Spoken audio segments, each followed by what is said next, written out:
안녕하세요. 네, 또 다음 주가 되면은 이렇게 성도님들이 제 인사에 대답을 안 하실 걸 생각하니까 벌써부터 좀 아쉽습니다. 그래도 또 오랜만에 또 가정에서 또 가족들끼리 이렇게 함께 예배할 수 있는 그런 시간이라고 생각하시고요. 또 좋은 시간으로 또 그렇게 보내실 수 있으면 좋겠다는 생각이 듭니다. 오늘은 출애굽기 20장 15절 말씀을 가지고요. 충성된 청지기가 되라라는 주제로 말씀을 드리려고 합니다. 출애굽기 20장 15절이고요. 충성된 청지기가 되라입니다. 말씀을 이렇게 준비하면서 이제 준비하다 중간중간 다른 일들을 많이 할 거 아니에요. 근데 그러다가도 또 계속 머릿속에 이렇게 말씀 준비하던 거 생각이 나고 이제 그러는데 그런 생각이 들었어요. 우리 성도님들 참 다들 착하시고 이렇게 법 없어도 잘 사실 분들인데 다들 근데 내가 이렇게 십계명 계속하면서 성도님들을 범죄자로 만들고 있구나. 살인하는 자로 제가 만들었었고 또 간음하는 자로 만들었었고 오늘은 여러분들을 이제 도둑질하는 자로 만들어 드릴 예정입니다. 그래서 저를 그래도 미워하지는 마시고요. 제가 나쁜 감정을 가지고 그렇게 말씀을 드리는 것은 아니고 가만히 또 생각해 보니까 그런 얘기들을 하는 게 죄송하다라는 생각도 들긴 했는데 또 가만히 생각을 해보니까 이게 율법의 역할이라는 것이 그렇다라고 하나님께서 우리들에게 말씀을 하셨구나라는 생각이 들었어요. 그렇죠?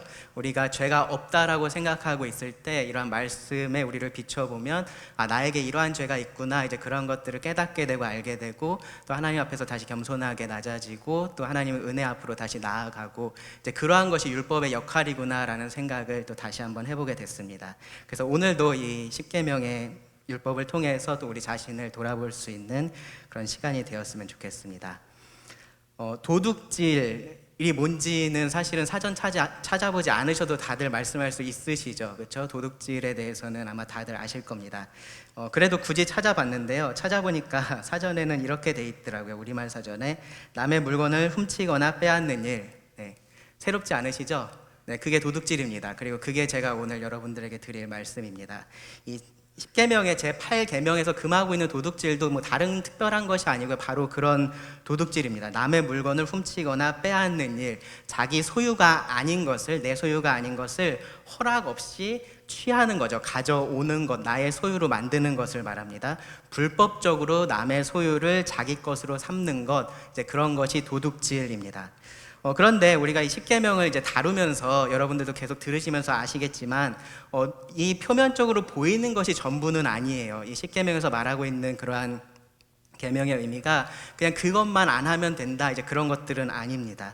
특별히요, 이 사탄은요, 성경에 보시면은 사탄도 자신을 광명의 천사로 그렇게 가장한다라고 이야기를 해요. 근데 사탄은요, 자기만 광명의 천사로 가장을 하는 것이 아니라 바로 이러한 죄들도 그렇게 잘 포장을 합니다. 그 안에는 정말로 더러운 죄가 있는데 그거를 정말로 아름답게 포장해서 우리가 봤을 때는 그게 어떻게 보이냐면은 보암직도 하고 먹음직도 하고 지혜롭게 할 만큼 탐스럽기도 하게 그렇게 만드는 겁니다. 이제 그러한 일들을 사탄이 계속해서 하고 있습니다. 그리고 그러한 시도를 우리가 이 십계명의 말씀들을 보면서 아마 여러분들도 느끼셨을 거예요. 부모님을 공경하라라는 그런 하나님 명령에 지금 사탄은 어떻게 얘기를 하냐 하면은 사춘기나 중2병 걸리면은 괜찮아, 그때는 이해해줘야 돼 라고 그렇게 얘기를 하고 있는 겁니다. 물론 그러한 시기들이 힘든 것이 있고 우리가 이해해줘야 될 부분들이 있지만 그렇다고 해서 부모를 공경하라라는 이 하나님의 명령에 명령을 거부할 수 있는 그러한 권리가 우리들에게 생기지 않습니다. 태어나지 않은 아이를 죽이는 것이 괜찮다라고 그렇게 말을 하면서 개나 고양이를 죽이는 것은 처벌을 받고 있는 그러한 시대로 가고 있습니다. 인권이나 개인의 자기 주도권 같은 것이 이렇게 포장지로 그것들을 싸고 있습니다. 결혼 서약을 지키는 것은요, 아주 순진하고 어떻게 보면 좀 어리석은 사람들의 일로 요즘은 치부가 되고 있죠. 여러분들 TV 같은 것도 보시면은 그러한 이야기들을 하면은 주변 사람들이 다 신기하게 쳐다봐요. 신기하게 그런 것들을 이야기를 합니다. 성경이 말하는 것은 죄가 아니다라고 말을 하고 있고요. 그러한 기준들을 버리고 나면은 훨씬 더 좋은 삶이 너희들을 기다리고 있다라고 그렇게 사탄은 우리들을 속이고 있습니다. 사람들을 그렇게 유혹을 하고 있고요. 또 그러한 것들을 따라가고 있는 것이 이 세상의 모습입니다. 오늘 우리가 얘기할 사실 도둑질도 마찬가지예요. 스스로 도둑질을 했다라고 생각하시는 분 계셔도 손 안 드시겠죠, 그렇죠? 아마 그런 사람들 없을 겁니다. 나는 진짜로 도둑이야, 도둑놈이야라고 말이 나올 뻔했는데 나는 도둑이야, 그렇게 생각하시는 분들 아마 잘 없을 겁니다. 그런데요, 우리가 하고 있는 여러 가지 일들의 그런 포장지를 벗겨내고 그 안에 있는 것들을 우리가 들여다보면 이 10계명의 제8계명 도둑질하지 말라라는 이 계명의 정죄에서 우리가 자유로울 수 없다라는 것을 알게 됩니다. 오늘은요, 이 제8계명 도둑질하지 말라라는 이 명령이 전제로 하고 있는 것, 그리고 의미하는 것, 또 금지하는 것, 이제 그렇게 좀 나눠서 말씀을 좀 살펴보겠습니다. 말씀은 제가 이미 여러 차례 읽었어요, 그렇죠? 그러니까 더 읽지 않겠습니다. 도둑질하지 말라입니다. 이 명령이 전제하고 있는 것이 있는데요. 사실 이 도둑질하지 말라라는 명령이 굉장히 광범위한 명령이기는 해요. 그래서 이거를 이렇게 넓히면은 요 관련된 책들도 여러분들 읽어보시면 이 범위를 아주 넓혀서 다른 사람의 평판을 도둑질하는 일, 이제 그런 것까지도 이야기하기도 하거든요. 근데 이 계명 자체는 이제 그러한 것보다는 이 물질적인 소유, 재물에 관련된 것이라고 우리가 보는 것이 더 맞습니다. 그래서 오늘은요, 이러한 재물, 우리의 소유와 관련돼서 거기에 이 영역을 좀 한정지어서 말씀을 좀 나누려고 해요. 지난주가 결혼 세미나였다면 오늘은 뭐라 그러죠? 자산 관리 세미나 그 정도로 생각하시고서 들으시면 될 것 같습니다. 물론 이제 자산 관리에 대해서 얘기하지는 않을 거예요. 어떻게 하면 안 되는지에 대해서 말씀을 좀 드릴 겁니다. 이 다른 사람의 재물을 도둑질하지 말라라는 명령에는요, 크게 두 가지 전제가 있습니다. 첫 번째는 뭐냐 하면은 사유재산을 인정하고 있다라는 거예요. 성경이 사유재산을 인정하고 있다라는 겁니다. 그러니까 도둑질이 성립하려면 뭐가 되는 거예요? 네 거 내 거가 있어야 되는 거잖아요, 그렇죠? 네 거 내 거가 있어야지 뭐를 빼앗고 빼앗기지 않고의 개념이 성립을 하는 거니까 기본적으로 이 성경은 개인의 그러한 사유재산이라는 것을 인정하고 있다라는 것을 볼 수 있습니다. 그것을 성경은 정죄하지 않습니다. 단순히 개인이 어떠한 물건을 소유하는 것, 자신의 소유를 가지고 있는 것을 정죄하지 않는 것뿐 아니라 그것을 적극적으로 보호한다라는 것도 알 수 있어요. 지금 출애굽기 20장을 아마 펴고 계실 테니까 조금 넘기셔서 22장을 한번 보세요. 거기 이제 말씀들을 쭉 보시면은 어떻게 보면 이 22장이 제8계명 도둑질하지 말라에 대한 그러한 좀 설명 같은, 좀 세부 항목 같은 그러한 말씀들인데요. 보시면 22장 1절을 보시면 사람이 소나 양을 도둑질하여 잡거나 팔면 그는 소 한 마리에 소 5마리로 갚고 양 한 마리에 양 4마리로 갚을지니라 라고 말씀을 합니다. 소나 양을 여기서 예로 들어서 얘기를 한 거예요. 그렇죠? 농경사회에서 정말로 중요한 자산인 소나 양을 이야기를 하는 겁니다. 근데 그것을 도둑질하면 어떻게 해야 되는 거예요? 그것에 대한 형벌을 받아야 되는데 어떻게 하는 겁니까? 그것을 돌려줘야 되는 거죠. 돌려줍니다. 근데 내가 훔친 양 그냥 갖다 주면 되고 내가 훔쳐온 그 소 그냥 돌려주면 되고 그런 개념이 아니에요. 보면은 소는 5마리로 갚으라고 하고 양 한 마리에는 양 4마리로 갚으라고 합니다. 그러니까 갚아야 할 것이 훨씬 더 많아지죠, 그렇죠? 왜 이렇게 하는 거예요? 그러니까 도둑질하지 말라라는 얘기를 하는 거죠. 다른 사람의 소유를 네가 가져오면 더 큰 손해를 네가 보게 되니까 그렇게 하지 말라라는 이야기를 하는 겁니다. 그러니까 기본적으로 사유재산을 지금 보호하기 위한 목적이 여기에 있다라는 것을 우리가 알 수 있어요. 22장 2절도 보시면요, 도둑이 뚫고 들어오는 것을 보고 그를 쳐 죽이면 피 흘린 죄가 없다라고 말을 합니다. 이거는 제가 이제 전에 살인에 대해서 말할 때 이 정당방위에 대해서 말씀을 하는 거다라고 말씀을 드렸었는데, 그러니까 적극적으로 자기의 소유를 지킬 것에 대해서 말씀을 하고 있는 겁니다. 물론 이제 그 뒤에 이어지는 말씀을 보면은 그 정당방위를 넘어선 행위에 대해서는 분명히 처벌을 받지만 기본적으로 자신의 그러한 소유, 재산을 적극적으로 지킬 수 있게 하는 것을 볼 수 있습니다. 조금 더 내려가셔서 5절 보세요. 사람이 밭에서나 포도원에서 짐승을 먹이다가 자기의 짐승을 놓아 남의 밭에서 먹게 하면 자기 밭에 가장 좋은 것과 자기 포도원에 가장 좋은 것으로 배상할지니라. 요거는 조금 더 지능적인 도둑질이에요. 그렇죠? 그러니까 직접 가서 남의 것을 빼앗는 것은 아닌데 이웃에게 손해를 끼치고 내가 이익을 취하는 겁니다. 약간은 간접적으로 그렇게 하는 것이기 때문에 이것도 도둑질입니다. 이 경우에도 보시면은 가장 좋은 것으로 배상을 하라라고 이야기를 하고 있습니다. 뭐 소가 풀 뜯다 보면 우리 집에서 먹다가 여기 뭐 저쪽으로 갈 수도 있지, 뭐 그렇게 생각할 수도 있잖아요. 뭐 그런 것까지 다 못하게 하느냐, 뭐 그렇게 생각할 수도 있는데요. 이 율법을 읽어보면요, 우리가 좀 지속적으로 볼 수 있는 것 중에 하나가 이 가축이나 무언가의 이렇게 주인들 있잖아요. 주인들은 그가 소유한 것에 대한 책임을 져야 한다라는 것을 볼 수 있어요. 그러니까 가축에 대한 책임도 이 소에 대한 책임도 주인에게 있는 것이고요. 그렇기 때문에 이 주인이 자신의 가축이 남의 밭에 가서 먹지 못하게 막아야 할 책임이 있는 겁니다. 그렇게 하지 않도록 감시하고 해야 될 그러한 일을 해야 되는 겁니다. 그만큼 하나님은 이 사유재산이라는 것을 중요하게 보셨다라는 겁니다. 그리고 그것을 지키는 것을 중요하게 생각을 하셨다라는 거죠. 그리고 그 아래 6절을 보시면요, 불이 나서 가시나무에 댕겨, 여기 댕기다라는 말은 저도 사전 찾아봤어요. 이게 무슨 말이지? 옛날 말인 것 같은데, 댕겨라는 것은 옮겨 붙는다라는 뜻입니다. 옮겨 붙는다. 불이 옮겨 붙어서 낫가리는 아시나요? 네, 어른들은 아시네요. 예, 낫가리는 이렇게 추수하고 나서 그 곡식을 이렇게 쭉 쌓아놓은 거, 그거를 낫가리라고 얘기를 합니다. 그러니까 뒤에 보면 이제 거두지 못한 곡식이라는 표현이 나오죠. 그러니까 거둔 곡식이 낫가리인 거예요. 거둔 곡식이 됐든 거두지 못한 곡식이 됐든 그 밭을 태우면 불러온 자가 반드시 배상할지니라라고 말씀을 합니다. 이웃의 곡식을, 이거는 일부러 태운 건 아닌 것 같죠. 이 말씀이 가정하는 상황이. 그런데 그리고 남의 곡식을 태우는 것으로서 내가 무슨 이득을 얻진 않잖아요. 내가 그걸 훔쳐온 것도 아니고, 그렇죠? 근데 그러함에도 불구하고 상대방에게, 다른 이웃에게 그러한 손해를 끼친 것에 대해서는 하나님은 배상을 해야 된다라고 말씀을 하시는 겁니다. 마찬가지로 사유재산을 보호하라는 그런 명령이에요.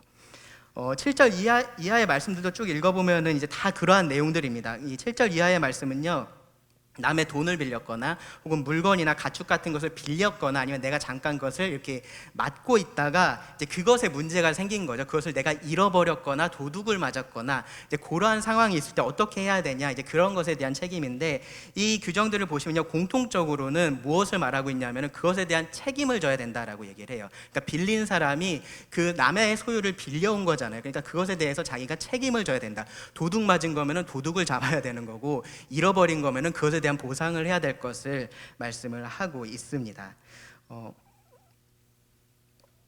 그러니까 이 율법의 말씀들은요, 이 개인의 재산이라는 것을 하나님께서 분명하게 말씀을 하고 계시고, 그리고 그것을 보호하려는 목적으로 이런 것들을 주셨다라는 것을 우리가 알 수 있습니다.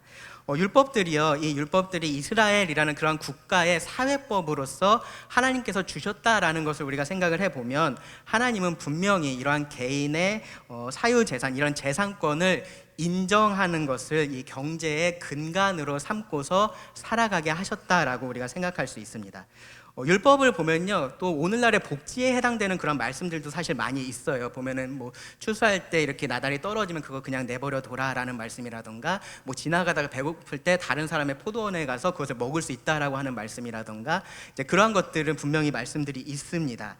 그런데요, 이 모든 사회의 구성원이 똑같은 재산을 가지고 절대적인 평등을 이루면서 살아가는 것을 이상적인 그러한 경제체계, 사회다라고 성경은 말하지 않는다라는 겁니다. 각자의 재산을 가지고 살아가는 것을 말을 하고 있고요, 각자의 재산을 가지고 오히려 이 부족한 자들을 도우면서 살아가는 것을 하나님은 말씀하고 있습니다. 그것이 성경에 입각한 경제관이라고 말할 수 있습니다. 이제 이런 말씀 드리면 초대교회 보니까 안 그랬던 것 같은데요, 약간 그런 생각 드실 수 있어요. 초대교회 보면은 거기 이제 사도행전 말씀에 보면은 4장 32절에 교회가 다 한 마음이 돼서 모든 물건을 서로 통용하고 자기 재물을 조금이라도 자기 것이라고 하는 이가 하나도 없었다라고 말씀을 해요. 그러니까 이 말씀은 이제 언뜻 보면 이제 공동 소유의 개념이 적용된 것처럼 보일 수 있는데, 근데 이어지는 말씀들을 보면은 그렇지 않다라는 것을 알 수 있습니다. 성도들 각자가 자발적으로, 그러니까 강압에 의해서가 아니라 자발적으로 그들 소유의 일부를, 전부가 아니라 일부를 팔아서 이 사도들에게 가지고 왔고요. 그리고 그 사도들은 그것을 필요에 따라서 특별히 이제 가난한 자들을 돕는데 그런 것을 사용했다라는 것을 알 수 있습니다. 잘 아시는 이 아나니아와 삽비라의 경우 있잖아요. 이제 그 사람들이 자신의 소유를 팔아서 헌금을 했는데도 불구하고 심판을 받아서 죽었는데 그 이유가 뭐였어요? 자기 재산을 다 팔지 않아서였나요? 아니었죠. 속였기 때문이었습니다. 거짓말을 했기 때문이었습니다. 심지어 베드로가 이제 뭐라고 얘기를 했냐면은 땅이 그대로 있을 때에는 너의 땅이 아니며 판 후에도 너의 마음대로 할 수 없더냐라고 그렇게 말을 했습니다. 그러니까 그 땅이 있을 때도 네 마음대로 할 수 있었던 거고, 네가 그냥 가지고 있든지 팔든지 네 마음대로 할 수 있었던 거고, 팔고 나서 그 돈이 생겼을 때 그것도 네 거니까 네 마음대로 할 수 있는 거다라고 이야기를 한 거죠. 분명히 그때도 이 사유재산을 인정을 했다는 것을 알 수 있습니다. 하나님은 사유재산을 인정을 하시고요, 그것을 사회적으로 보호를 하면서 개인이 잘 사용할 것을 원하셨던 겁니다. 사실 지금 말씀드렸던 이런 원리는요, 이 경제를 떠나서 하나님께서 이 세상을 창조하시면서 이 동일한 원리를 모든 곳에 적용하셨다라는 것을 우리가 알 수 있습니다. 하나님께서 사람을 어떻게 창조하셨냐면은 다양하게 창조하셨어요. 그렇죠? 다 똑같이 만들 수가 없어서 하나님께서 그렇게 하셨을까요? 아니죠. 오히려 똑같이 만드는 게 더 쉬웠을 거예요. 모든 똑같은 외형에 똑같은 능력에 똑같이 만들면 더 쉬웠을 수 있습니다. 물론 하나님에게 이제 그런 것이 굳이 적용되지 않겠지만, 어쨌든 하나님 입장에서는 굳이 다양하게 꼭 만드실 이유는 없었다라는 거죠. 하나님은 의도를 가지고 일부러 우리들을 다르게 창조를 하셨습니다. 겉모습만 다른 게 아니라 사람들마다 가지고 있는 성격들도 다르고요, 능력들도 다 달라요. 지적인 능력이 다르고 육체적인 능력이 다르고 정서적인 능력, 공감하는 능력, 그러한 것들이 사람들마다 다 다릅니다. 모든 면에서 우리가 차이가 있다라는 거죠. 그럼 하나님은 왜 그렇게 하셨을까요? 왜 굳이 그렇게 우리를 다르게, 차이가 나게 창조를 하셨을까요? 남자와 여자를 창조하셨을 때, 그리고 하나님께서 그들에게 의도하셨던 모습을 보면 우리가 알 수 있는데요, 뭐냐면은 그러한 차이를 주시면서 하나님은 둘이 서로의 부족함을 채우면서 하나가 되고 서로가 서로를 도와가면서 살아갈 수 있게 하신 겁니다. 그리고 그렇게 함으로써 하나님께 영광을 드러내게 하셨습니다. 그리고요, 그것이 조금 더 큰 범주에서 우리 모두가 사실은 서로 그렇게 살아가게 하나님은 하신 겁니다. 우리 모두가 서로가 더 가진 것들을 가지고 그것이 부족한 사람들을 도우면서 살아가도록 하나님은 창조를 하신 겁니다. 그렇게 해서 하나님의 영광을 드러내도록 하신 겁니다. 이것이 그러니까 하나님께서 우리들을 창조하실 때 이미 가지고 계셨던 그러한 의도였고, 그러한 것이 이러한 경제관에도 동일하게 적용이 된다라는 겁니다. 우리가 처음부터 다 똑같이 가지고 있으면 사실 나눌 게 없잖아요. 그렇죠? 나눌 이유도 없습니다. 다 똑같으니까요. 모든 면에서 우리가 그렇게 살아가도록, 나누면서 살아가도록 하나님은 하신 겁니다. 죄라는 것이 이런 창조의 질서를 사실은 깨뜨린 겁니다. 뭐냐면은 차이라는 것은 내가 더 가지고 있기 때문에 다른 사람을 도울 수 있는 그런 기회가 되는 거였어요. 근데 죄가 들어오면서 이 차이는 이제 뭐가 된 거예요? 내가 가지고 있는 힘으로 바뀐 겁니다. 내가 가지고 있는 힘이 돼서 이것이 없는 사람을 내가 괴롭힐 수 있게 됐고요, 그 사람의 것을 내가 가져올 수 있게 됐습니다. 착취할 수 있게 된 겁니다. 그렇게 죄가 사실은 이 창조의 질서를 바꿔 놓은 것, 깨트린 것이 문제입니다. 하지만 차이가 있는 것 자체, 우리가 서로 다른 것을 가지고 있는 것 자체는 하나님께서 이미 창조하실 때 의도하셨다라는 겁니다. 지금 사실 그래서 이 세상을 보면은 사람이 뭐가 됐든지 내가 상대방보다 조금이라도 더 가지고 있는 게 있으면 그것을 힘으로 사용을 해요. 그것을 힘으로 사용해서 나의 이익을 계속해서 추구하면서 살아가고 있는 이제 그러한 모습들을 우리가 지금은 이 세상 가운데서 보고 있는 겁니다. 가끔씩 이제 부한 자는 그냥 악으로 보고 이 가난한 자는 무조건 선으로 보고 이제 그러한 경우들도 있는데, 그렇지 않다라는 거죠. 부한 사람은 부한 사람대로 죄를 저지르면서 살고 있는 거고요, 가난한 사람들은 가난한 대로 죄를 저지르면서 살고 있습니다. 문제는 차이가 아니고요, 그 차이를 죄악되게 이용하는 것이 문제입니다. 자, 다시 이제 경제로 돌아와서요, 사유재산의 차이는 악이 아닙니다. 그것을 우리가 바로 잡아야 하는 문제가 아닙니다.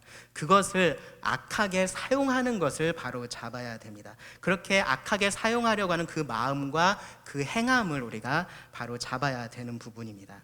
하나님은 이 사유재산을 지키게 하셨고 그것을 우리가 선하게 사용하기를 원하십니다. 그것이 우리가 이 제8계명을 생각할 때 첫 번째 전제로 생각해야 될 부분입니다. 자, 두 번째로요. 이 두 번째 전제는 조금 더 근원적인 문제예요. 뭐냐 하면은 제가 지금까지 계속해서 사유재산에 대해서 말씀을 드렸는데, 근데 엄밀한 의미에서 우리 것이 우리 게 아니다라는 것을 우리가 알아야 돼요. 도둑질하지 말라라는 것은 명령이잖아요, 그렇죠? 명령입니다. 이 명령이라는 것은 권위가 있어야지 의미가 있습니다. 권위가 없는 사람이 아무리 명령해봐야 그것은 아무런 의미가 없습니다. 하나님은 그런 명령을 하실 수 있는 권리가 있으신 분이시죠, 그렇죠? 그 하나님이 모든 것의 주인이시기 때문에 그렇습니다. 하나님은 우리가 알고 있는 모든 것을 만드신 그러한 분이십니다. 그런데 그 하나님께서 사람을 만들면서 이런 말씀을 하셨어요. 창세기 잘 아시는 말씀이니까 제가 읽어드리겠습니다. 1장 26절부터 28절을 보시면 하나님이 이르시되 우리의 형상을 따라 우리의 모양대로 우리가 사람을 만들고 그들로 바다의 물고기와 하늘의 새와 가축과 온 땅과 땅에 기는 모든 것을 다스리게 하자 하시고, 하나님께서 창조하시기 전에, 사람을 창조하시기 전에 이런 의도를 가지고 계셨다라는 거예요. 사람을 만들어서 이들로 하여금 우리가 창조한 이 모든 것들을 다스리게 하자라는 그러한 의도를 가지고 계셨다라는 겁니다. 그리고 하나님은 그렇게 창조를 하셨습니다. 그리고 나서 사람들에게 복을 주시면서 생육하고 번성하여 땅에 충만하라, 땅을 정복하라, 바다의 물고기와 하늘의 새와 땅에 움직이는 모든 생물을 다스리라 라고 그렇게 말씀을 하셨습니다. 한마디로요, 하나님은요 이 세상의 피조물들을 사람에게 주셨습니다. 사람에게 주셨습니다. 그래서요 어떤 사람들은 이 말씀을 근거로 해서 우리 인간들이 이제 동물이나 이러한 자연에 대해서 정말로 마음대로 할 수 있는 권리가 있다, 뭐 죽이든지 살리든지 그런 것들을 마음대로 할 수 있는 권리가 있다, 이제 그렇게 주장을 하기도 하는데요, 사실 틀린 말이에요. 만약에 여기서 하나님께서 우리 인간들에게 모든 것을 주셨다라는 그 말의 의미가 하나님이 소유권을, 이 모든 것의 소유권을 우리들에게 완전히 이전하셨다라는 의미라면은 그렇게 우리가 말할 수 있어요, 그렇죠? 내 거니까 내 마음대로 정말로 할 수 있는 거죠. 그런데 가만히 보면은 성경은 그렇게 얘기를 하고 있지 않습니다. 하나님께서 이렇게 모든 것들을 인간에게 주셨다라고 말씀을 하는데 여전히 그 뒤에 성경의 말씀들을 보면은 모든 것이 누구에게 속해 있다라고 말을 합니까? 하나님에게 속해 있다라고 말을 합니다. 하나님이 주인이라고 말을 합니다. 뭐 그런 말씀이 너무 많아서 다 읽어드릴 수가 없는데 한 두 구절만 읽어드리면은 시편 24편 1절을 보시면 땅과 거기에 충만한 것과 세계와 그 가운데 사는 자들은 다 여호와의 것이로다 라고 말씀을 해요. 하나님의 소유라는 거죠. 고린도전서 10장 26절을 보시면 똑같은 말씀이 있습니다. 땅과 거기 충만한 것이 주의 것임이라. 하나님이 이 모든 것들의 주인이시다라는 겁니다. 여전히 하나님이 주인이십니다. 그렇다면 하나님께서 인간들에게, 우리들에게 이 피조물들을, 이 모든 것들을 주셨다라는 말은요, 소유권이 이전된 것이 아니라 어떻게 봐야 돼요? 그 소유권이 위임됐다라고 봐야 되는 거죠. 어떠한 권리를 하나님께서 주셨다라는 겁니다. 그럼 궁극적인 권리는 누구에게 있습니까? 하나님에게 있는 거죠. 그 하나님의 뜻대로 우리는 그 권리를 위임받아서 이 피조물들을 다스려야 되는 겁니다. 그것이 이제 하나님께서 우리들에게 이 만물을 주셨다라는 말의 의미예요. 구체적으로요, 그래서 그 창세기 2장에도 보시면 하나님께서 그 아담에게 주셨던 명령이 뭐였냐면은 에덴 동산을 경작하면서 지키라라고 말씀을 하셨어요. 거기서 네가 일을 해야 되고 또 이것을 보호할 것을 말씀하신 겁니다. 그렇기 때문에요, 우리가 가지고 있는 것은요, 그것이 무엇이 됐든지 우리 게 아니에요. 네, 하나님께서는 사유재산이라는 것을 인정하시지만 그것이 궁극적으로 너의 것이다 라고 말씀을 하는 것은 아니다라는 겁니다. 우리는 주인에 따라서, 이 주인의 뜻에 따라서 필요한 것들을 필요한 만큼 위탁받은 청지기들이라는 겁니다. 집사라는 거고요, 소유주가 아니라 관리자라는 말입니다.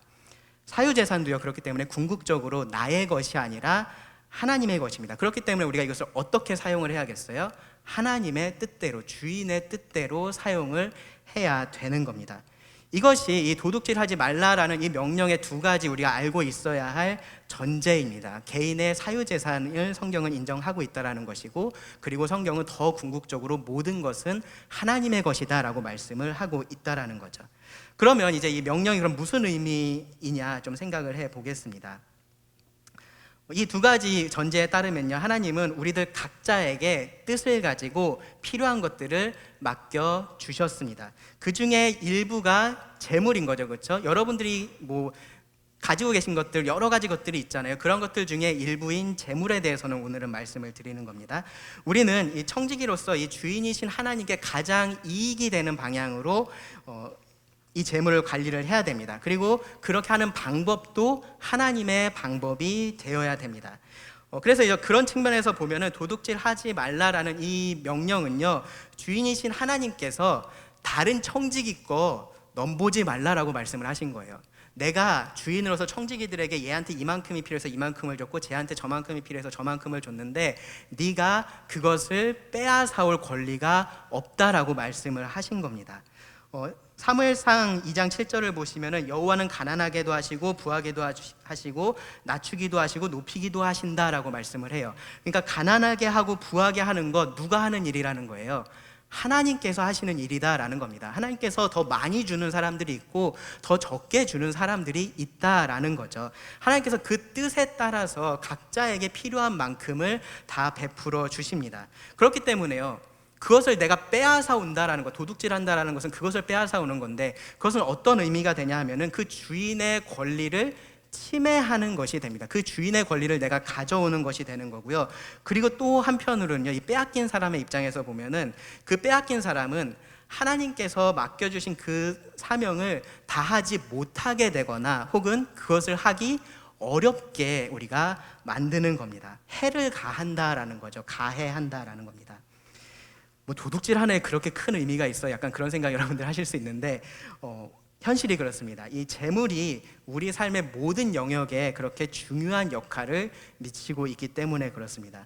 제가 경험했었던 예를 하나 말씀을 드리면, 제가 미국에서 공부할 때 카드 사기를 한번 당했던 적이 있어요. 제가 우리나라에서는 그런 걸 전 못 봤던 것 같은데 미국에는 가끔씩 이렇게 주유소, 지금 미국엔 이제 셀프 주유소가 굉장히 더 많거든요, 우리나라보다. 근데 그 셀프 주유소 같은 데 가서 이렇게 카드를 긁으면은 이제 거기다가 뭐 어떻게 하는지 모르겠지만 그 긁을 때 그 카드 정보를 복사를 하는 거예요. 그래서 이제 그걸로 이제 다른 카드를 만들어서 그 사람이 그냥 사용을 하는 겁니다. 근데 제가 이제 그렇게 됐었나 봐요. 그래서 아침에 이렇게 공부를 하고 있는데 이렇게 뭐 카드 돈을 쓰면 그게 날라오잖아요. 뭐 어디서 돈을 썼습니다, 그런 게 날라오잖아요. 근데 갑자기 뭐가 이상한 데서 막 내가 돈을 썼다라고 막 날라오는 거예요. 그래서 이게 무슨 일이지 하고서 보니까 뭐 제가 가보지도 않은 어디 엉뚱한 데서 얼마를 썼고 막 그게 찍혔더라고요. 깜짝 놀래가지고 제가 통장을 보니까 이제 저는 이제 신용카드가 아니었으니까 이제 바로바로 통장에서 돈이 나가는 거였는데 이제 통장을 열어보니까 돈이 벌써 한참 마이너스가 돼 있는 거죠. 이제 그걸 보고서 이제 깜짝 놀래서 정말 눈앞이 깜깜했었던 그런 적이 있는데, 물론 이제 은행에서 잘 해결을 해줬습니다. 그런 게 참 잘 돼 있는 것 같아요. 그래서 되게 이제 감사했었는데, 그런데요, 이제 그 순간에 이제 저는 이제 어떤 생각이 들었었냐면, 이 돈이 없으면, 물론 그렇게 많지도 않았습니다, 솔직히. 근데 이 돈이 없으면은 당장에 내일 학교를 못 가는 거죠. 기름을 넣을 수가 없으니까. 그리고 교회에 가질 못하는 거죠. 그리고 지금 냉장고에는 먹을 게 있지만 이거 다 먹으면 먹을 게 없어지는 거죠. 그러니까 뺏어간 사람의 입장에서 그 사람 쓴 거 보니까 진짜 별거 아닌 것들을 샀어요. 뺏어간 사람의 입장에서는 그것이 하나의 유흥으로 끝날 수 있는 거지만 빼앗긴 사람의 입장에서는 어떤 건가요? 그것이 내 삶을 뒤흔드는 일이 될 수 있는 겁니다. 그러한 일들이 우리가 도둑질을 할 때 일어난다라는 겁니다. 그 삶을 살아갈 수 없게 만든다라는 거죠. 도둑질은요, 이 상대방에게, 그 빼앗긴 사람에게 분명한 해를 끼치는 일이기 때문에 그렇습니다. 음식을 훔치면 어떻게 되는 거죠? 뭐 요즘엔 이런 일들 잘 없지만 음식을 훔치면 그 사람을 배고프게 만드는 겁니다. 그렇죠? 옷을 훔쳐오면 어떤가요? 그 사람을 춥게 만드는 거고 혹은 덥게 만드는 겁니다. 아무런 해를 끼치지 않는 도둑질이라는 것은 없습니다. 도둑질은 언제나 상대방에게 해를 끼치게 되어 있습니다. 무엇이든지 이 누군가의 소유를 훔쳐오는 것은요, 결국은 그 사람으로 하여금 하나님의 청지기로서의 삶을 살아가기 어렵게 혹은 불가능하게 만든다라는 겁니다. 거기서 조금 더 나아가서요, 이 빼앗은 사람의 입장에서는요, 이 훔친 사람의 입장에서는 하나님을 신뢰하지 못한다라는 의미도 됩니다. 하나님은 주권적인 섭리로 각자에게 필요한 것들을 다 주신 거잖아요. 근데 이제 그것을 내가 만족하지 못하고, 그것을 내가 받아들이지 못하고 더 많은 것을 내가 가지려고 하는 마음이기 때문에 그렇습니다. 성경을 보면요, 하나님께서 정말로 우리들의 필요를 그렇게 다 채우신다라고 말씀을 하고 있어요. 예수님께서 그렇게 하셨죠. 필요를 염려하지 말라라고 하시면서 마태복음 6장 26절을 보시면, 공중의 새를 보라, 심지도 아니하고 거두지도 않고 창고에 모아들이지도 아니하되 너희 하늘 아버지께서 기르시나니 너희는 이것들보다 귀하지 아니하냐. 먼저 그의 나라와 그의 의를 구하면 이러한 모든 것들을 하나님께서 더하시겠다라고도 예수님은 분명하게 말씀을 하셨습니다. 도둑질이라는 것은요, 그런 하나님의 공급하심, 그러한 섭리를 믿고 있지를 않은 겁니다. 믿고 있지 않고 그것에 만족하지를 못하는 겁니다. 여러분, 내가 가지고 싶은 건, 내가 정말로 가지고 싶은 게 있는데 그것을 남이 가지고 있어요. 그럴 때 여러분들 어떤 생각을 하세요? 나도 저거 있었으면 좋겠다라는 생각을 하시나요? 아니면은 나에겐 저것이 지금 필요하지 않으니까 하나님께서 나에게는 주시지 않은 거야 라고 생각을 하시나요? 있었으면 좋겠다라는 생각을 사실 먼저 하시죠. 네. 내가 지금 가지고 싶으니까 내가 그것을 할 수만 있으면 가지려고 하는 것이 사실은 우리들의 그러한 죄악된 본성입니다. 조금 뒤에 다르겠지만 이 눈에 보이는 도둑질은 그래서 하지 못하는데 눈에 보이지 않는 도둑질을 우리가 하게 되는 이유가 사실은 거기에 있어요. 하나님께서 주신 것에 우리가 만족하지 못하는 겁니다. 그것을 충분하다라고 생각하지를 못하는 겁니다. 나에게 필요하다면 하나님께서 나에게 주실 것이다 라는 그러한 신뢰가 하나님에게 없는 겁니다. 만족하지 못하는 탐심이 우리에게 있는 거고요, 믿지 못하는 불신이 있는 겁니다. 그리고 그것의 결과가 도둑질로서 드러나는 겁니다. 그러면 또 이런 생각이 들 수 있어요. 그러면 하나님께서 주신 거 그냥 그대로 가지고만 있어야 되는 거냐, 조금이라도 그걸 불리거나 그걸 어떻게 이렇게 더 가지면 안 되는 거냐, 그런 건 아닙니다. 오히려 하나님은요, 이 처음 인간에게, 이 아담과 하와에게 모든 것들을 맡기시면서 하셨던 그 명령을 우리가 생각해 보면요, 하나님의 형상으로서 하나님은 그들에게 이 땅을 다스리라고 하셨고요, 에덴 동산을 경작하고 지키라라고 말씀을 하셨어요. 다르게 말하면은 하나님께서 주신 것들을 가지고 생산성 있게 일을 하면서 살라라고 하나님께서 하신 겁니다. 생산성 있게 일을 하면서 살아가는 것을 하나님은 원하신 겁니다. 그러니까 나에게 주신 것들을 가지고서 생산성 있게 살아가는 거지, 다른 사람의 것을 뺏어와서 그렇게 하는 것이 아니다라는 거죠. 그래서요, 이 10계명의 제8계명 도둑질하지 말라의 가장 좋은 말씀 풀이는 저는 에베소서 4장 28절이라고 생각을 해요. 여러분 주보 앞쪽에 보시면은 여기 이 부분에 있으면, 이 부분에 보시면은 있습니다. 한번 같이 읽어볼까요? 에베소서 4장 28절 시작. 도둑질하는 자는 다시 도둑질하지 말고 돌이켜 가난한 자에게 구제할 수 있도록 자기 손으로 수고하여 선한 일을 하라입니다. 도둑질을 일단 하지 말아야 되고요, 그렇죠? 도둑질을 하지 말아야 되고, 대신에 뭐를 해야 되냐 하면은 자기 손으로, 꼭 손이 아니더라도 여러분이 가진 것으로 하나님께서 여러분에게 주신 그 자원을 가지고 수고를 하라라는 겁니다. 그리고 그것을 통해서 얻은 그러한 이익들을 통해서 어떤 일을 하는 거예요? 하나님께서 원하시는 선한 일을 하면서 살아가는 것. 특별히 여기서 뭐를 언급하고 있습니까? 가난한 자들을 구제하는 것. 그러니까 그것을 나누는 것을 의미하는 거죠. 그러니까 그 모은 재물을 나에게 계속해서 이렇게 축적시켜 놓는 게 아니라 다른 사람과 나누면서 살아가라고 말씀을 하셨고요. 이것이 하나님께서 우리들에게 원하시는 이 재정 관리의 모습입니다. 하나님의 청지기로서 하나님께서 주신 것에 일단은 만족하시고요, 그 만족하신 가운데 충성스럽게 하나님께서 주신 것들을 가지고 일하셔서 이익을 남기시고, 그리고 그것을 하나님께서 원하는 방식으로 사용하시면 됩니다. 하나님이 원하시는 선한 일을 하시면 됩니다. 처음에 말씀드렸지만 가진 것의 차이라는 것은 의도된 겁니다. 그것을 통해서 이웃을 사랑하고요, 하나님께 영광 돌릴 수 있도록 하나님께서 그렇게 우리에게 우리의 삶을 허락을 하신 겁니다. 남의 것을 빼앗는 도둑질로는 이러한 것들을 할 수 없습니다. 충성된 청지기가 되셔야 됩니다. 그것이 제8계명의 의미입니다. 자, 지금까지 들으시면서 뭐 맞는 얘기는 하는데 나는 어쨌든 도둑질은 안 했는데라고 생각하실 수 있어요. 그래서 지금부터 이제 이 명령이 구체적으로 그럼 금지하고 있는 것들이 무엇인지를 좀 살펴보겠습니다. 사실 이제 말씀을 준비하면서 이제 관련 서적들도 많이 읽어봤는데 너무 많아요. 네, 그러니까 책이 많다는 얘기가 아니라 이 명령이 금지하고 있는 것들이 정말로 많습니다. 왜냐하면은 우리 삶에 이 돈이 관련되지 않은 부분이 거의 없잖아요, 그렇죠? 우리 삶의 전반에 이 돈이라는 것이 관련되어 있기 때문에 사실 우리 삶의 전반에 걸쳐서 우리는 이 도둑질의 죄를 범할 수가 있는 거죠. 그래서 이제 그걸 어떻게 정리를 할까 고민을 하다가 정리를 하지 말아야겠다라고 그렇게 결정을 내리고 지금 우리들에게 좀 필요한 것에 대해서 몇 가지만 좀 말씀을 드리겠습니다. 가장 기본적으로요, 이 도둑질은요 어떤 문화나 사회에서나 다 금지되고 있는 거예요, 그렇죠? 왜냐하면 직접적으로 다른 사람에게 해를 가하기 때문에 그렇습니다.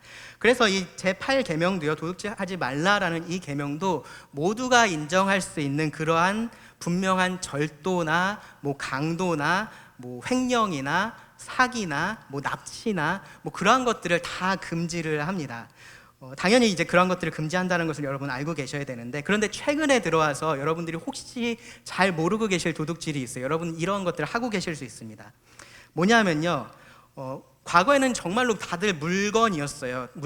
눈에 보이는 것들이었는데, 우리가 가지고 있는 것들이 요즘에는 눈에 보이지 않는 것을 우리가 가지고 있는 것들도 사실은 많이 있습니다. 무형의 물건들인데요, 특별히 이제 디지털화된 그런 무형의 물건들이 많이 있습니다. 뭐가 있을까요? 평안형제가 항상 앨범 낼 때마다 그런 고민을 하더라고요. CD를 만들어야 되나 말아야 되나. 네. 요새는 CD 듣는 사람들이 많이 없거든요. 음원을 만들면 음원으로 그냥 나와요. MP3로 나와서 여러분들 뭐 유튜브 가서 들으실 수 있고, 뭐 여러 가지 그런 뭐 멜론이나 뭐 바이브나 그런데 음원 사이트 가시면은 다들 그렇게 그냥 들을 수 있어요. 여러분이 가서 꼭 평안형제한테 뭘 가져오지 않아도 돼요. 그러니까 그런 것들이 디지털화된 그러한 물건들이에요. 따지고 보면은 뭐 음원 같은 것도 있고요, 영화 같은 것도 있고, 소프트웨어 같은 것들도 있습니다. 그러한 것들을 지금 말씀을 드리는 겁니다. 그런 것들이 과거에는 없었는데 요즘에 이제 뭐 요즘이라고 하긴 좀 그렇죠. 벌써 몇십 년이 됐으니까. 하여튼 이 현대에 와서 그런 것들이 생겨났습니다. 컴퓨터가 발전하고 인터넷이 발전하면서 이제 그런 것들이 많이 생겨났어요. 근데 그런 것에 대해서 우리가 도둑질을 할 수 있다라는 것을 좀 잘 모르고 있는 경우들이 있습니다. 왜냐하면 이것이 눈에 보이지 않으니까 우리가 도둑질이라고 잘 생각을 못하게 되는 거예요. 이것이 어떤 가치가 있다라는 생각을 잘 못하는 거죠. 눈에 보이질 않으니까. 근데 이 무형의 물건들도요, 분명한 가치가 있는 것들입니다. 요즘에는 이제 그런 것들 이제 저작권이라는 것을 통해서 보호를 하잖아요. 근데 이제 저작권도 사실은 사람이 만든 거라서 보면은 좀 이해하기 어려운 부분들이 솔직히 있거든요. 근데 그런 것들을 떠나서 기본적으로 이 누군가가 노력해서 만들어낸 것, 그것이 설령 눈에 보이지 않는 것이라 하더라도 그 가치를 인정한다라는 측면에서는 옳은 거고요. 그렇기 때문에 우리가 그런 면에서 우리가 이 가치를 인정하고 우리도 그러한 가치 기준을 가질 필요가 있습니다. 이 디지털화된 물건의 가장 큰 특징이 뭐냐면은 복제가 된다라는 거예요. 복제가 굉장히 쉽다라는 겁니다. 그래서 훔친다라는 생각이 사실 잘 안 들어요. 내가 뭔가를 그러니까 훔쳤다라고 말하면, 제가 지금 여기 책을 가지고 있습니다. 이 책을 누군가가 훔쳐가면은 저는 그러면은 어떻게 되는 건가요? 이 책이 저에게는 없는 게 되는 거죠, 그렇죠? 이게 완전히 그 사람의 것이 되고 저는 이 책을 잃어버린 게 됩니다. 빼앗긴 것이 됩니다. 그런데요, 요즘에는요, 이 책들이 전자책이라는 것이 나와요. 뭐 예를 들어서 PDF로 만들어진 것을 말씀을 드려볼게요. PDF 같은 경우에 파일입니다. 제가 그 파일을 제 컴퓨터에 가지고 있어요. 이것을 누군가가 복사해서 가져갔습니다. 자, 그러면 저는 그것을 가지고 있나요? 가지고 있지 않나요? 여전히 저는 그것을 똑같이 가지고 있어요. 그러니까 이것을 가져간 사람 입장에서도 빼앗아 간 사람 입장에서도 내가 빼앗았다라는 생각을 안 하는 겁니다. 안 할 수밖에 없어요. 왜냐하면은 그 사람에게 내가 피해를 주지 않았다라고 생각을 하니까 그런 겁니다. 그런데요, 이게 오늘날 사회가 좀 복잡해져서 우리가 이런 부분에 대해서 좀 생각할 것들이 많아진 건데, 근데 여러분 잘 생각하셔야 될 건 뭐냐면은 방금 제가 말씀드렸던 이 PDF 파일을 복사해 간 경우, 그것은 저에게서 훔쳐간 것이 아니라 누구에게서 훔쳐간 걸까요? 원래 그 PDF를 판매하는 그 판매자에게서 훔쳐간 것이 됩니다. 왜냐하면 그 사람이 원래 그것을 가지고 있으려면 어떻게 해야 되는 거예요? 그 판매자에게 그만한 비용을 지불하고 사야 되는 거잖아요. 근데 그렇게 하지를 않은 겁니다. 그래서요, 여러분 지금 잘 들어보세요. 여러분들이 디지털화된 무엇을 구매한다라고 생각하시면 뭐 그게 말씀드렸던 음원이 됐든 음원이 됐든 아니면 무슨 소프트웨어가 됐든 영화가 됐든 뭐 그림이 됐든 아니면 무슨 폰트가 됐든 그것은요, 여러분들이 구매하는 것이요, 여러분들이 소유권을 가지는 게 아니에요. 그것의 소유권을 내가 가져오는 게 아니라 그것을 사용할 수 있는 권리를 가져오는 겁니다. 그럼 그 권리라는 것은 누가 정해주겠어요? 파는 사람이 정해주겠죠. 그렇죠? 파는 사람에게서 내가 이것을 어디까지 사용할 수 있는지에 대한 권리를 가져오는 거지, 내가 그 물건 자체를 가져오는 것이 아니다라고 여러분 생각을 하셔야 돼요. 그러니까 내가 이것을 어디까지 사용할 수 있느냐, 그 능력의 문제가 아니다라는 거죠. 그러니까 제가 말씀드렸던 것처럼 어떤 책을 PDF 파일로 제가 받았으면은 제가 그거를 우리 교회 성도님 모두에게 다 드릴 수 있습니다. 제가 평안형제 곡을 다운로드를 받으면 우리 교회 성도님 모두에게 그냥 드릴 수 있어요. 복사해서 다 드릴 수 있고 저한테 아무런 피해가 되지 않습니다. 누구한테 피해가 갈까요? 평안형제한테 피해가 가는 거죠. 네. 물론 평안형제는 성도들에게 주는 것에 대해서 아무 얘기도 하지 않겠지만 우리가 그러한 개념으로서 이 디지털 물건을 산다라고 할 때는 생각을 해야 된다라는 거죠. 제가 무슨 예가 좋을까 생각을 해보다가 제가 이런 게 떠올랐어요. 어떻게 하다 보니까 저희 집에 차가 2대가 있는데 어떻게 하다 보니까 제 차를 아버지가 타고 계시고 아버지 차를 제가 타고 있습니다. 이상하죠, 그렇죠? 그러니까 분명히 소유주는 제 걸로 돼 있는 게 있고 아버지 걸로 돼 있는 게 있는데 그걸 사용하는 사람이 뒤바뀌어 있는 겁니다. 그 상태로 벌써 지금 몇 년을 탔어요. 그러니까 지금에 와서는 누가 누구 차인지도 잘 모르겠어요. 처음에는 이지한테도 이건 할아버지 차야, 그러니까 할아버지 차라고 얘기해야 돼 그랬었는데 지금은 그냥 뭐 아빠 차, 엄마 차 막 얘기합니다. 그런데요, 제가 이것을 사용하는 것에 대해서는 사실 아무 문제가 없어요. 근데 제가 이렇게 타다 보니까 이게 내 차 같아. 그래서 제가 이거를 그냥 팔아버렸어요. 만약에 정상인가요? 그렇게 할 수 있을까요, 제가? 그렇게 할 수 있다고 하더라도 그렇게 하면 안 되는 거죠, 그렇죠? 왜냐하면은 이 차의 소유주는 누군 거예요? 제 아버지시잖아요. 그러니까 아버지의 허락 아래서 내가 이것을 한다면은 그것은 맞는 것이지만 그렇지 않고 내가 빌린 사람으로서 이것을 그냥 사용자의 입장에서 그 권리를 넘어서는 어떤 행위를 하면은 안 되는 겁니다. 그러니까 여러분 디지털화된 무언가를 구매하실 때는 반드시 그 생각을 하셔야 됩니다. 내가 그냥 이것이 내 컴퓨터에 있으니까 내 것처럼 생각할 수 있는데 그게 아니라 이것을 내가 사용할 수 있는 권리를 받은 거구나, 양도받은 거구나 라고 생각을 하셔야 돼요. 그렇기 때문에 내가 이것을 다른 사람에게 줄 수 있다고 주면 안 되는 거고요. 이 원래 이것을 가지고 있는 판매한 사람이 이것을 어디까지 사용하게 이야기를 했느냐를 여러분 잘 보시고 그 안에서 그런 것들을 사용을 하셔야 됩니다. 그러니까요, 결국은요, 이게 내가 할 수 있어서 하는 거 굉장히 쉬워요. 그렇죠? 저도 솔직히 컴퓨터 전공한 사람이어서 그런 거 하는 거 굉장히 쉽거든요. 뭐 DRM 걸려있고 그런 거 깨는 거 쉽습니다. 그런데 그렇게 하지 않는 겁니다. 왜 그렇죠? 그것이 내가 하나님의 청지기로서 정직하게 충성된 청지기로서 행하는 일이기 때문에 그렇습니다.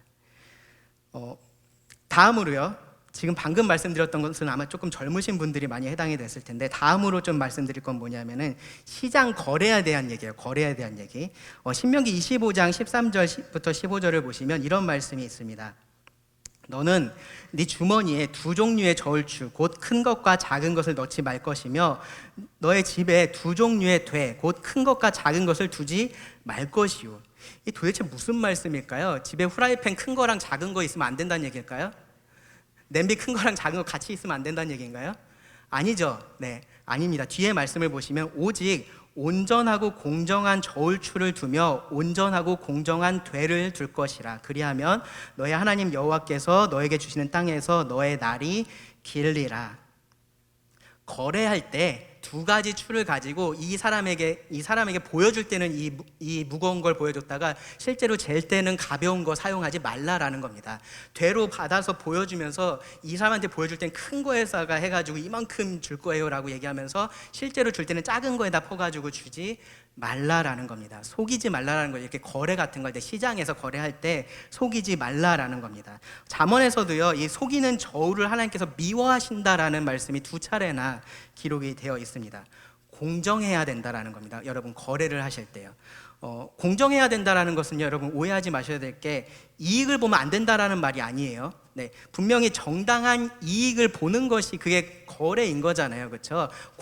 정당한 이익을 보는 것은 당연한 겁니다. 그런데 부당한 이익을 챙기지 말라라고 말씀을 하는 겁니다. 그리고 그것은 도둑질입니다. 여러분, 의사 선생님이 우리들 가운데는 계시지 않지만 계신가요? 잘 모르겠는데 안 계신 것 같은데, 하여튼 의사를 여러분 한번 생각해 보세요. 요즘엔요 사실 정보가 많이 이렇게 공개가 돼 있어서 다들 막 의사만큼 안다라고 그렇게 생각하시는 분들도 많이 계시긴 하는데, 사실 이 의학이라는 것은 굉장히 고도로 전문화된 분야예요, 그렇죠? 그래서 그거를 공부하기 위해서 굉장히 많은 시간을 사용을 합니다. 그러니까 병원에 가면은 결국 내가 환자의 입장에서 병원을 가면은 의사가 하는 말을 거의 전적으로 신뢰할 수밖에 없잖아요, 그렇죠? 그런 것이 병원입니다. 그리고 뭐 최종 결정은 내가 하더라도 어쨌든 의사가 준 정보를 가지고서 내가 그런 결정들을 할 수가 있습니다. 그런데 만약에 의사가 이 환자가 이러한 부분에 대해서 충분히 모른다라는 것을 악용을 해서 굳이 필요하지 않은 치료를 하게 만들거나 혹은 필요하지 않은 그런 시술 같은 걸 하게 만든다면 그것은 도둑질입니다. 똑같은 원리로요, 만약에 자동차 정비하시는 분들, 자동차 정비하는 데 가서 당장 필요하지 않은 그러한 수리를 하라고 한다거나, 뭐 이 부품 지금 갈지 않아도 되는데 뭐 지금 갈지 않으면 뭐 가다가 차가 어떻게 될지 몰라요, 막 그런 식으로 얘기하는 것 분명히 도둑질입니다.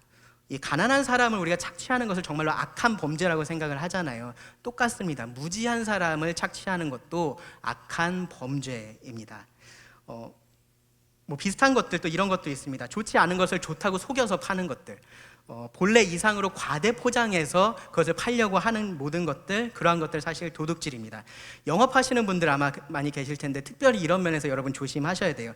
효능이 검증되지도 않은 무슨 건강 보조 제품을 굉장히 무슨 효과가 확실히 100% 보장되는 것처럼 말씀하시면서 그런 물건을 파신다면 여러분 도둑질 하시는 겁니다. 그 사람의 돈을 불법으로 빼앗아 오는 것이 됩니다. 차를 파시는 분들도 마찬가지예요. 객관적으로 이런 차들을 소개해주고 선택할 수 있게 하는 게 아니라 내가 팔아야 될 차가 있어서 이 차가 세상에서 제일 좋은 차처럼 그렇게 설명하고 그렇게 이끌어가는 것 도둑질입니다.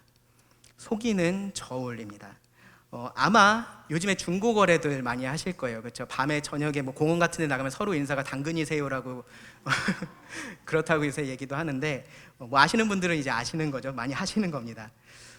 중고 거래할 때도요 사실 이런 속이는 저울의 유혹이 있어요, 여러분. 그러니까 뭐냐면 파는 사람은 항상 어떻게 팔고 싶어요? 비싸게 팔고 싶잖아요. 나는 200만 원 주고 산 건데 이거 별로 한 달밖에 안 썼는데 지금 200만 원 주고 팔아도 될 것 같고, 심지어 나는 여기다 다른 무슨 그 관련 제품들도 더 샀어. 그러면 200만 원 더 받아도 될 것 같은데 제 마음은 그런 거죠. 근데 사는 사람은 그렇지 않잖아요. 근데 그렇게 팔고 싶은 마음에 무슨 그것에 대해서 흠집이 있다는 걸 내가 알면서도 속이거나 하는 것들은 분명히 도둑질이다라는 겁니다. 속이는 저울입니다. 여러분 그런 유혹들 가끔씩 느낄 때 있을 거예요. 조금이라도 비싸게 팔려고 이거 그냥 내가 얘기 안 하면 저 사람 모를 것 같은데, 그런 것도 있을 수 있어요. 근데 그럴 때 여러분 이 말씀을 기억하시기 바랍니다. 여러분 정직하게 하셔야 됩니다. 속이지 마셔야 됩니다. 제가 지금 말씀드렸던 몇 가지 예들은요, 여러분 가만히 생각해 보시면 사실은 제가 지금 말씀드린 대로 하지 않는 것이 세상 속에서는 유능한 사람으로 인정받을 수 있는 길이에요.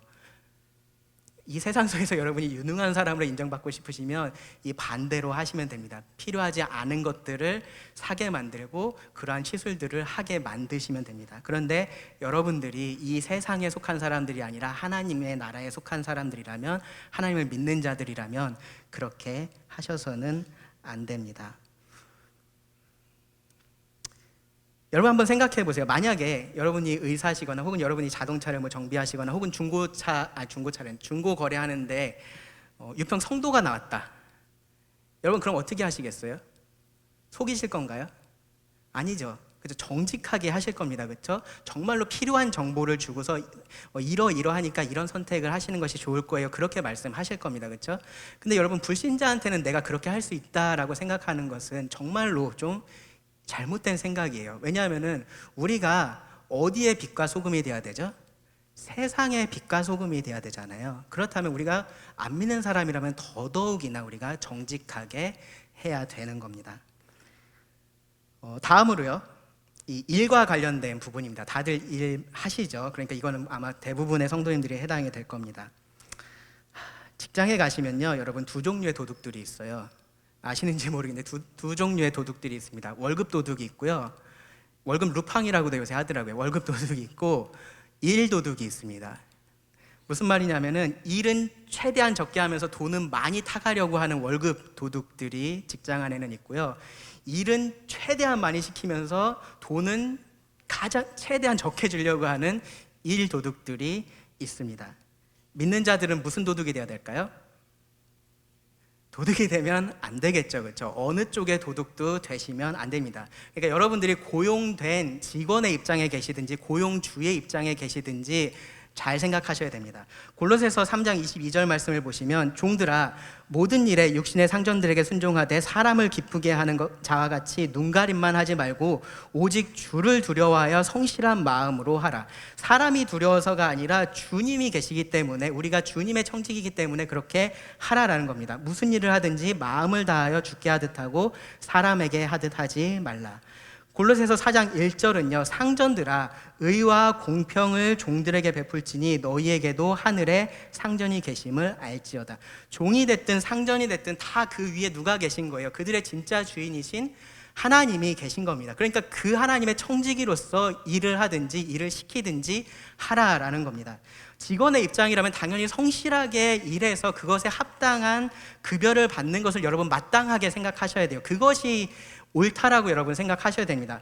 어떻게든지 내가 이 마땅히 해야 될 일을 눈속임으로 하지 않으면서 돈을 내가 많이 받아가면은 좋은 걸로 생각하시면 안 된다라는 겁니다. 그러한 것은 여러분 어디 가서 자랑하실 일이 아니고요, 정말로 부끄러워하셔야 될 일이고요, 하나님 앞에서 회개하고 돌이키셔야 되는 일입니다.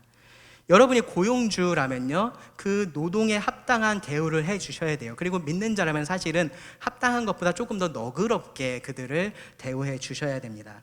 이 야고보는요, 그렇게 하지 않은 부한자들에 대해서 이렇게 경고를 했어요. 야고보서 5장 4절에 보시면 보라 너희 밭에서 추수한 품꾼에게 주지 아니한 삭시 소리 지르며 그 추수한 자의 우는 소리가 만군의 주의 귀에 들렸느니라. 여러분은 이 사람에게 한 일이지만 결국 그 모든 것들을 누가 보고 계시다라는 거예요. 하나님께서 보고 계시는 거고 하나님께서 그것을 심판하신다라는 겁니다. 이런 기준들을 따르는 것이요, 이 세상의 기준에서 보면 사실 어리석은 일일 수 있어요. 그렇죠? 일 최대한 적게 하고 돈 많이 버는 게 최고죠. 그리고 반대로 고용주의 입장에서 반대로 하는 게 최고입니다. 그런데 성경은 그런 사람을 지혜로운 사람이라고 말합니다. 여러분 그것을 꼭 기억해 주시기 바랍니다. 또 몇 가지 이제 개인 경제하고 관련된 것들을 좀 말씀을 드릴게요. 채무와 관련돼서 여러분 빚지는 거 있죠. 예. 빚지는 것 자체를 우리가 죄라고 할 수는 없습니다. 그런데 그것을 갚지 않는 것은 도둑질입니다. 그리고 거기에 더해서요, 빚을 지면서 갚을 계획이 없는 것도 사실 도둑질이에요. 그러니까 내가 이것을 갚을 능력이 전혀 없는 것을 알면서 그냥 돈만 빌리는 것은 도둑질입니다. 그러니까 아무 생각 없이 신용카드 계속 쓰시면 여러분 도둑질 하시는 겁니다. 도박은 이 계명하고 관련이 있을까요, 없을까요? 예, 없으면 제가 얘기 안 하겠죠. 그렇죠? 관련 있으니까 말씀드립니다. 도박이 여러분 뭔지 한번 생각해 보세요. 도박이라는 것은 그냥 확률 게임이에요. 그죠? 확률 게임입니다. 노력은 하지 않고 일확천금을 노리는 그러한 수단입니다. 대부분의 사람들은 잃고요, 아주 극소수가 얻습니다. 당사자들끼리 합의하긴 한 거죠. 근데 그렇다고 하더라도 이것은 청지기로서 합당한 그런 삶의 모습이 아니다라는 건 여러분 아셔야 됩니다. 하나님은요, 이 청지기들에게 아까 어떻게 하라고 하셨어요? 자기 손으로 수고해서 그 열매를 누리라라고 말씀하셨습니다. 수고해서 열매를 누리고요, 선한 일을 하는 것을 하나님은 원하세요. 도박에는요, 사실 열매라는 것이 없어요. 도박을 해서 따면은 그게 열매인가요? 아닙니다. 그것은 다른 사람에게서 내가 가져온 것뿐입니다. 그것은 열매가 아닙니다. 생산된 것이 없습니다. 도박은 그냥 확률에 근거한 부의 재분배입니다. 그리고 그것은 우리가 해야 될 일이 아닙니다. 같은 논리로 여러분 복권 사시는 거, 로또 하시는 것도 마찬가지입니다. 여러분 아무리 선한 의도를 가지고 계셔도 이런 것들은 하나님의 방법이 아니에요. 내가 도박 많이 해서 돈 많이 벌어서 교회 헌금 많이 해가지고 우리 교회 건물 좀 이렇게 좀 예쁘게 꾸며보겠다, 그런 생각 꿈에도 하지 마시기 바랍니다. 그러면 주식은 어떨까요? 여러분 주식 주식을 비롯한 이 투자의 경우는요, 여러분 도박하고는 조금 달라요. 예, 그것은 아셔야 됩니다. 그 자체로서 우리가 죄라고 말할 수 없는 것입니다. 그러니까 주식이라는 것은 실제로 무언가 생산을 할 수 있는 거잖아요, 그렇죠? 그러니까 우리가 여러 사람들이 그렇게 돈을 모아서 어느 기업을 후원을 하면은 그 기업이 그것을 가지고 일을 해서 그런 생산을 하는 활동을 하는 것이 사실은 주식의 기본이잖아요. 그렇기 때문에 주식은 도박하고는 분명히 다릅니다. 그런데 그 안에 위험한 요소들이 분명히 있어요. 그렇기 때문에 좀 조심하실 필요는 있습니다, 여러분들. 특히 하나님을 믿는 사람으로서 여러분, 이 하나님께서 주신 재물들을 지혜롭게 사용할 뿐만 아니라 또 거룩하게도 사용을 해야 돼요. 이게 무슨 말인지 아시겠죠? 그러니까 그 회사가 전면에 이 성경에서 말하고 있는 도덕적인 것을 반대하는 것을 내세우고 있는데, 내가 그 회사가 이렇게 상한가를 친다고 해서 그것을 사는 것 옳지 않다라는 겁니다. 우리는 하나님께서 주신 돈을 지혜롭게 또 거룩하게 사용을 해야 됩니다. 그런 면에서 보면요, 요즘에 이제 사람들이 많이 하고 있는 이런 주식의 모습들은 사실 성경적이지 않다라고 말씀드릴 수 있을 것 같아요. 왜냐하면은 이 주식의 모든 것을 다 걸고 있어요. 그래서 이 주식이 올라가면은 그날 하루의 삶이 평탄하고, 그게 내려가면 하루의 삶이 정말로 힘겹고, 거기에 모든 것을 걸고서 살아갑니다. 그러니까 이 주식이 그 삶의 주인이 되어버린 그러한 모습이라면 그것은 분명히 잘못하고 있다라는 건 여러분 아시기 바랍니다. 기본적으로 내 돈을 가지고 지금 내가 여기 투자하고 있는 게 아니라 하나님의 돈을 가지고 내가 이런 일을 하고 있다, 명심하셔야 됩니다. 몇 가지 간단한 도둑질들 간단한 도둑질이라고 하니까 얘기가 이상한데 몇 가지 말씀드릴게요. 여러분, 일하지 않고 게으르면서 그냥 다른 사람에게 도움받으면서 살아가는 것을 당연하게 여기는 것 도둑질입니다. 일하지 않으면서 뭐 부모님께서 그냥 이렇게 주시는 것 가지고 내가 사는 것을 마땅하게 생각하면서 아무것도 하려고 하지 않는다, 도둑질입니다. 여러분, 마땅히 내야 할 세금을 내지 않는 것, 탈세하는 것 도둑질입니다. 여러분, 거짓으로 국가의 돈을 타내는 것도 도둑질이에요. 그러니까 요즘엔 우리나라도 이제 복지 제도가 많아졌잖아요. 그러니까 서류만 잘 갖추면 돈 받을 수 있는 것들이 많아요. 그 돈 타먹는다라고 표현을 하더라고요. 근데 여러분, 그렇게 하는 것 도둑질 하는 겁니다. 이 외에도요, 지금 우리 사회가 너무 이렇게 복잡하고 다양해서요, 정말 각양각색의 도둑질들이 많이 있습니다. 여러분, 그래서 잘 생각하셔야 돼요. 내가 하고 있는 것이 혹시 잘못된 방법으로 불이하게 남의 것을 내가 가져오고 있는 것이 아닐까, 여러분 잘 생각하셔야 됩니다. 세상에서 뭐라고 얘기하냐 하면요, 다들 그렇게 한다라고 얘기를 해요. 이런 상황에서 그냥 원래 그렇게 하는 거야 라고 다들 말을 합니다. 근데 그런 말에 여러분 속지 마시기 바랍니다. 우리가 살고 있는 세상은요, 여러분, 도둑질을 잘못하면 감옥에 가는데요, 도둑질을 잘하면 인정받아요. 네, 도둑질을 잘만 하면은 사회에서 인정받고 성공할 수 있는 사회입니다. 근데 잘하는 도둑질이든 잘못하는 도둑질이든 우리가 하나님을 믿는 자들이라면 어떤 도둑질도 우리는 버려야 되고요, 하나님을 믿고 하나님을 신뢰하고 우리 삶의 모든 부분에 있어서 정말로 충성된 청지기가 되어야 합니다.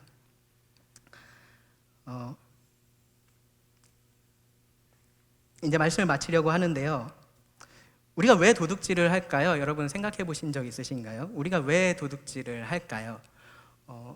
죄악된 우리는요, 기본적으로 이 모든 영역에 있어서 나의 이익을 추구하려는 그러한 마음이 있습니다. 그러한 죄성이 우리들에게 있고, 그것이 이제 재물에도 그렇게 그대로 이어지는 거죠. 모두가 더 가지고 싶어 합니다. 근데 뭔가 노력을 해서 갖기보다는 쉽게 그것을 얻고 싶은 마음이 있는 거죠. 불로소득을 원한다라는 겁니다. 그런 갈망이나 탐심이 있고요, 이제 그러한 것들이 제가 앞서서 말씀드렸던 그러한 도둑질로서 드러나는 겁니다. 그리고 그러한 도둑질은 내가 사랑해야 할 그 이웃에게는 해를 가하는 일이 되고, 내가 사랑해야 할 하나님의 뜻을 정면으로 거스르는 일이 됩니다. 하나님은 우리가 무소유로 그냥 살아가길 원하진 않으세요. 하나님은 우리의 필요를 채우시는 분이시고요, 또 그렇게 하나님께서 주신 그런 자원을 가지고 좋은 청지기가 돼서 이 땅 가운데서 살아가기를 원하십니다. 다른 청지기들에게 하나님께서 주신 것을 여러분 존중해 주셔야 됩니다. 왜 저 사람은 저렇게 많고 난 이렇게 적지? 그런 생각들 버리시고요, 하나님께서 필요에 따라서 나에게 이만큼을 주셨구나, 그리고 저에게는 저만큼 주셨구나 라고 생각하셔야 됩니다. 일한 것에 대한 정당한 대가로서 그렇게 살아가는 것을 당연하게 생각하셔야 됩니다. 그리고 그렇게 얻은 재물들을 가지고요, 이 땅에 그냥 쌓아두는 것이 아니라 이 땅에서 나누셔야 돼요. 그리고 그렇게 할 때 우리가 그 재물을 하늘로 우리가 뭐라고 할까요? 하늘로 옮기는 일이 됩니다. 이 땅의 재물을 하늘에 쌓아둘 수 있는 일이 되는 겁니다. 우리는요 정말로 이 제8계명이 오랫동안 무너져 온 이 사회 속에서 지금 살고 있습니다. 그렇기 때문에요 이 계명에 여러분 순종하려고 하시면은 쉽지 않아요. 왜 그러냐면은 실제적인 경제적인 손해를 감수해야 하기 때문에 그렇습니다. 예수님을 만난 삭개오가 이렇게 말했어요. 누가복음 19장 8절에 보시면 삭개오가 서서 주께 여짜오되 주여 보시옵소서 내 소유의 절반을 가난한 자들에게 주겠사오며 만일 누구의 것을 속여 빼앗은 일이 있으면 내 갑절이나 갚겠나이다. 저는 이 말씀 볼 때마다 삭개오 진짜 부자였나 보다 그 생각을 하는데 정말로 많이 뺏었을 텐데 그거 다 주고 나서도 막 딴 사람 나눠줄 게 있단 말이야 막 그런 생각하는데 근데 사실 핵심은 그게 아니에요. 핵심은 뭐냐면은 삭개오는 예수님을 만나고 나서 지금 자기의 삶을 바로 잡고 있는 겁니다. 그러니까 지금부터의 삶뿐만이 아니라 이미 과거에 자기가 하나님 앞에서 범했던 그 잘못을 바로 잡고 회개를 하고 있는 겁니다. 도둑질한 것은 돌려주겠다라고 말하는 거고요. 그리고 자신에게 하나님께서 이 많이 주신 것들을 하나님의 뜻에 따라서 사람들과 나누겠습니다라고 그렇게 말을 하는 겁니다. 정말로 엄청난 경제적인 손실이 있었을 거예요. 그런데 그것이 하나님께서 원하시는 모습이었기 때문에 그렇게 하는 겁니다. 그러한 손실을 감수하고서라도 우리는요 그 하나님을 따를 만한 가치가 있다라는 것을 알아야 됩니다. 그리고요 정말로 엄밀히 말씀드리면 삭개오는 손실을 본 게 아니라 이 재물들을 어디로 옮긴 거냐면은 이 땅에 있는 것을 하늘나라에 그가 영원히 살 그 하늘나라로 옮긴 겁니다. 정말로 대단한 투자를 한 겁니다. 우리도요, 우리가 하나님의 이러한 청지기로서요, 필요하다면 정말로 이러한 경제적인 손해를 감수를 해야 됩니다. 그래서 여러분 삶을 한번 가만히 돌아보시기 바랍니다. 제가 굳이 막 이렇게 여러 가지 예들을 많이 말씀을 드린 게 우리 삶에 생각할 것들이 그만큼 많다라는 것을 좀 말씀을 드리고 싶었어요. 우리가 그냥 모르고서 어쩌면 그냥 지나치는 그러한 것들 속에서도 우리도 모르게 이렇게 도둑질하고 있는 것들이 있다는 것을 여러분 아셨으면 좋겠어서 그렇게 말씀을 드린 겁니다. 여러분 한번 가만히 생각해 보시기 바랍니다. 내 삶에 정말로 충성스러운 청지기 같지 않은 어떠한 모습이 있진 않은지 생각해 보시기 바랍니다. 내가 공급하시는 그 하나님을 신뢰하지 못하고 있진 않은지, 이 이웃의 것을 내가 정말로 교묘한 수단을 통해서 그렇게 혹시 빼앗고 있지는 않은지, 혹시 도둑질로 내가 누리고 있는 어떠한 부가 있지는 않은지 여러분 돌아보시기 바랍니다. 정말로 하나님의 청지기라면요 여러분 하늘나라에 그 재물을 쌓아두십시오. 그리고 그렇게 하면은 우리가 주님을 만날 때 주님께서 우리에게 정말로 착하고 충성된 종이라고 청지기라고 칭찬을 하실 겁니다. 기도하고 말씀을 드리겠습니다. 하나님 우리들에게 하나님의 것을 맡기시고 또 그것들을 통해서 하나님을 섬기게 하여 주셔서 참 감사를 드립니다. 우리가 이 세상에 살면서 하나님이 주신 것들을 섬기지 않고 하나님을 섬기며 살아가게 하여 주시기를 원합니다. 정말로 충성된 청지기로서 살아가게 하여 주시기를 구합니다. 참 유혹이 많고 지혜가 필요한 그런 세상 속에서 우리가 살고 있습니다. 하나님, 우리가 하나님의 충성된 청지기로서 참된 빛과 소금이 되게 하여 주시기를 구합니다. 우리들에게 때에 따라서 필요한 지혜를 내려주실 주님을 의지하며 예수님의 이름으로 기도드립니다. 아멘.